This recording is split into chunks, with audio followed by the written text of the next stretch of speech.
advertising as part and parcel of overall marketing is absolutely 100% fundamental. It is not an expense. It is not a nice to have. It is the thing that needs to power a company forward. Cannes has always long celebrated creativity through advertising, but that's just one small piece of a pie that is massive. Every CFO, every CEO, and every board needs to understand is finally the engine that's going to drive all these brands and businesses forward in a really exciting way.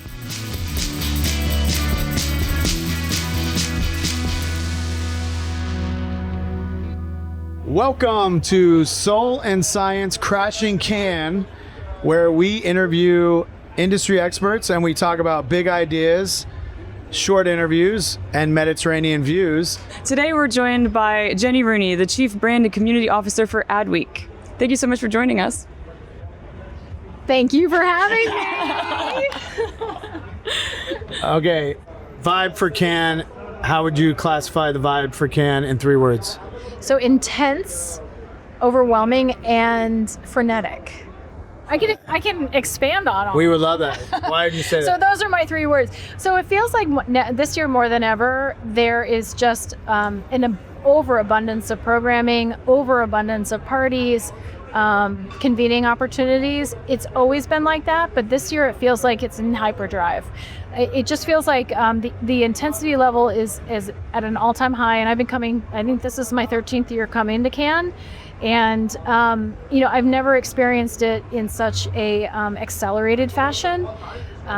So that kind of explains my 3 words, but it's everything's elevated. It's intense. Okay, so to move on, a lot of people talk about the ROI of Cannes. What do you think the ROI is for you personally?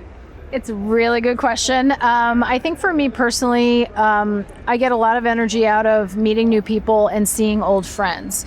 Cannes is still the singular moment where you can connect with people and you can actually have real conversations. And it is sort of the paradox of it is frenetic, it's intense, and it's overwhelming, but it's almost like lightning in a bottle. So you kind of like end up with these like really short, energetic conversations, and there's no time to waste. So that almost sort of leads to like even better networking, even better relationship building, the hugs you give people, the smiles that you share along the quest. I mean, all that's like very, very real. So for me personally, I get a lot of energy out of it. Obviously, what I'm personally doing at Adweek is building the brand, working with the executive team to make sure that the world really understands what Adweek's all about and why we care about this community, and really sort of showing up in all the ways that it matters in terms of our content, our networking, our learning opportunities, and our ability to support, frankly, our partners in what they're trying to accomplish, but also make sure that we're delivering value for our attendees.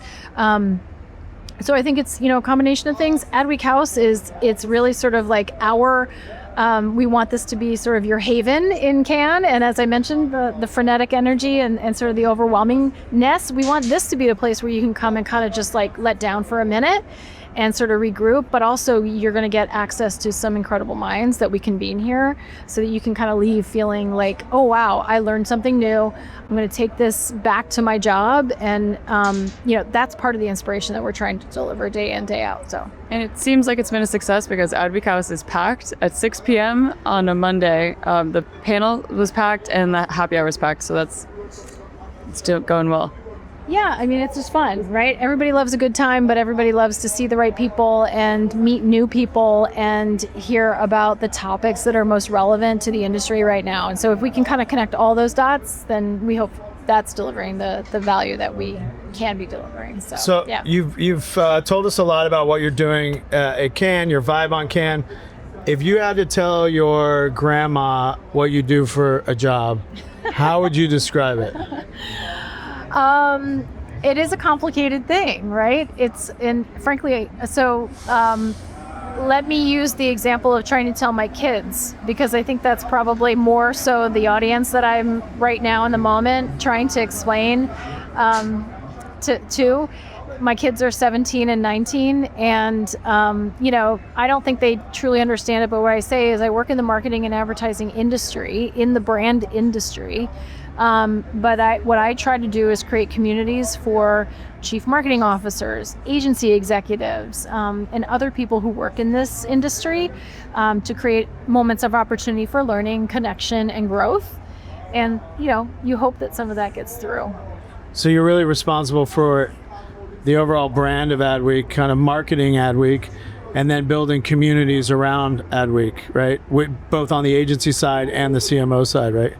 Yeah. I think what we've done, and this is with our Vanguard program, so I've been tasked, I came in almost 4 years ago and said we need to create programs because our audience is so diverse, it's so eclectic if you think about it. Like Adweek universe writ large, it's very diverse. I mean, somebody who works as a creator is very different than being a holding company CEO, which is very different than being a brand manager at P&G, and on and on and on. Yeah. So you have to kind of create programs and moments where like-minded people, or frankly, like-tasked people can come together and learn from one another. And by the way, we can also sort of bring experts to them. We can bring learning to them.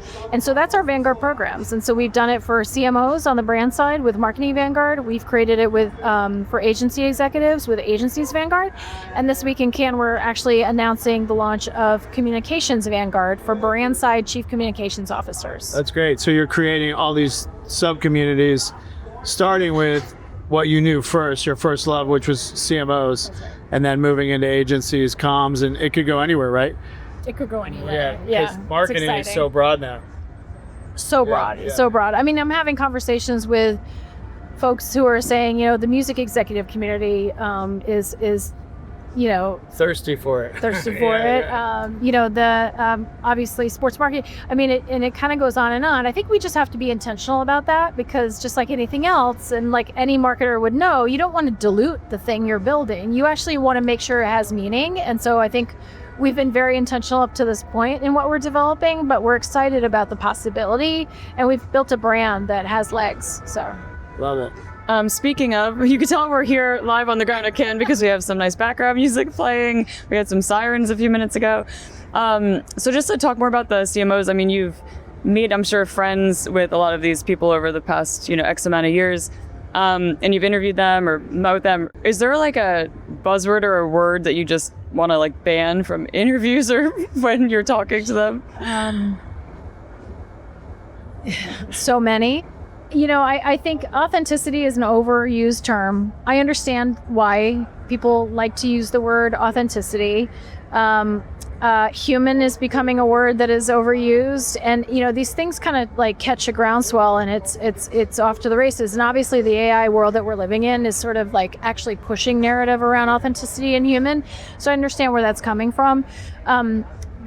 But one of the things that I like to do in my interviews with or conversations with CMOs is learn first and foremost about them as human beings, like as people, because I think everybody has a great backstory.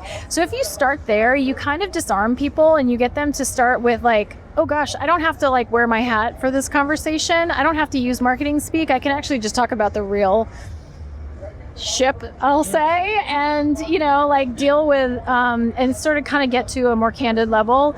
I mean, look, there's a ton of marketing speak, and I know you said, by the way, short interviews, so I'm talking too much. No, cut this out. This is great.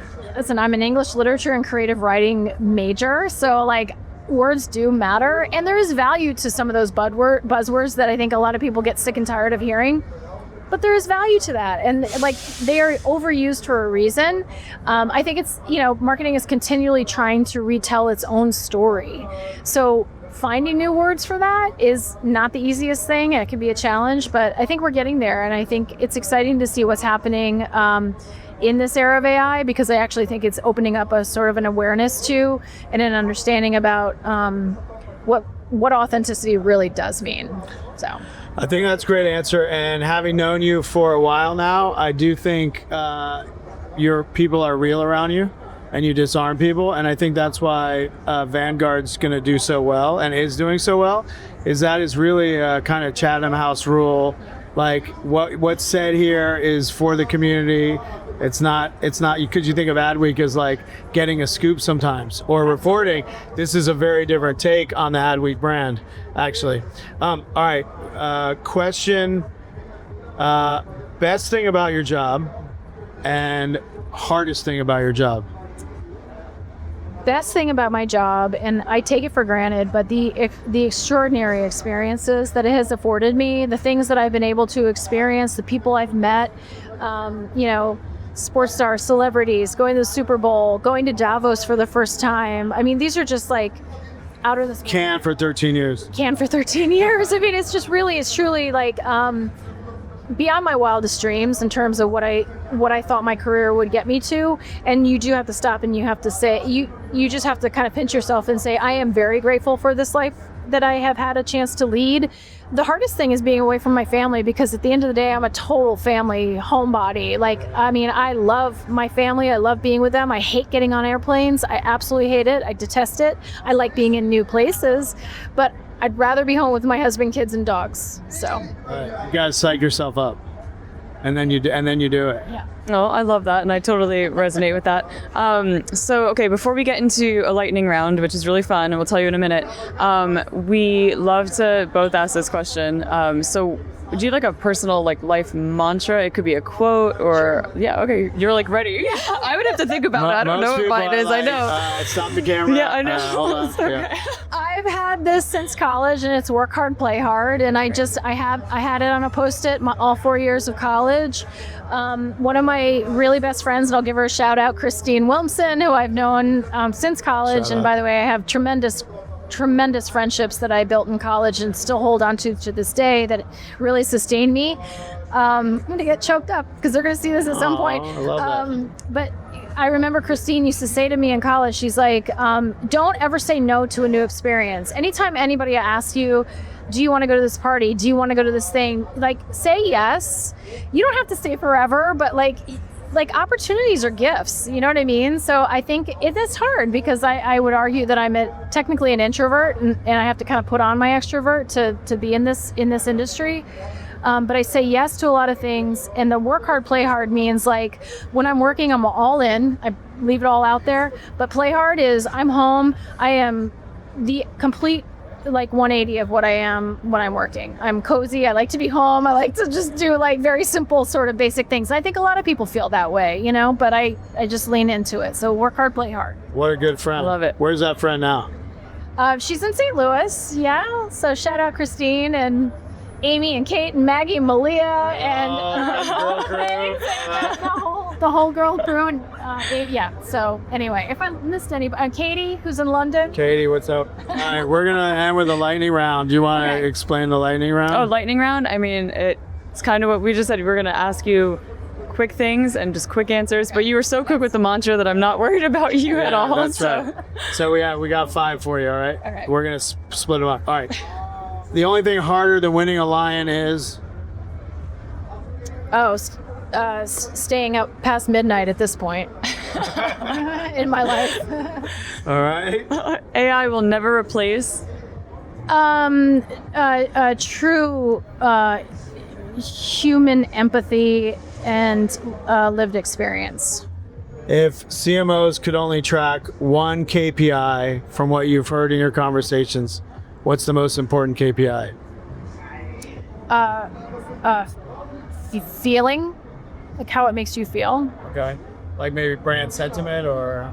That sounds so formal. Okay, yeah. Feeling. We'll go with feeling. Does it get you excited? Does it make you feel alive? All Yeah. right. Okay, like this one. The biggest lie in advertising is? That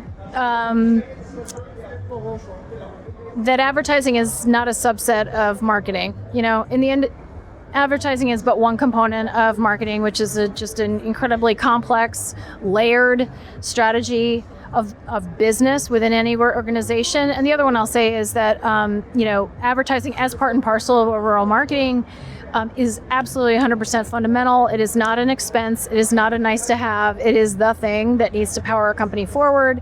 Cannes has always long celebrated creativity through advertising, but that's just one small piece of a pie that is massive, and that every CFO, every CEO, and every board needs to understand is finally the engine that's going to drive all these brands and businesses forward in a really exciting way. So I can't believe that we're still having that conversation after all these years, but marketing made people in college, all due respect, chose marketing because I think they thought it was easier than finance or any other aspect of a business major. But by the way, marketing people, at least in my experience, were also always the funnest people. They were the most passionate people. They were the most creative, and they are the future. So let's go. Oh my God, I love that. And also, you know, the whole idea that it's working dollars and not working dollars, I always thought was the biggest crock, because without marketing and without advertising, there is no growth for your brand or business. And finally, your favorite thing about Cannes is? I mean, so many things. I do love just passing people on the Questa, seeing people, giving those hugs, as I said, and I started by saying the smiles, the hugs, the reconnection, and every connection you make in Cannes, it kind of sustains you for the rest of the year. So I've always said that Cannes is never a waste of time. Like it's never a waste of time. And I think when you unpack and you come away and you end a week and you're like, looking back, you realize like how valuable it really was, and there's a lot of serendipity to it, and the people that you meet, conversations you have, and the opportunities that arise. So you can't trade that for anything. It's really fantastic. And you sort of never know what you're going to get when you go into it. Yeah.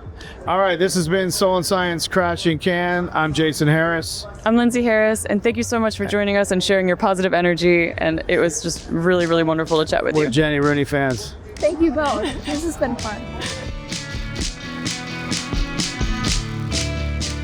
Soul and Science is a Mekanism podcast produced by Maggie Bowles, Ryan Tillotson, and Lily Jablonski. The show is edited by Daniel Ferreira with theme music by Kyle Merritt. And I'm your host, Jason Harris.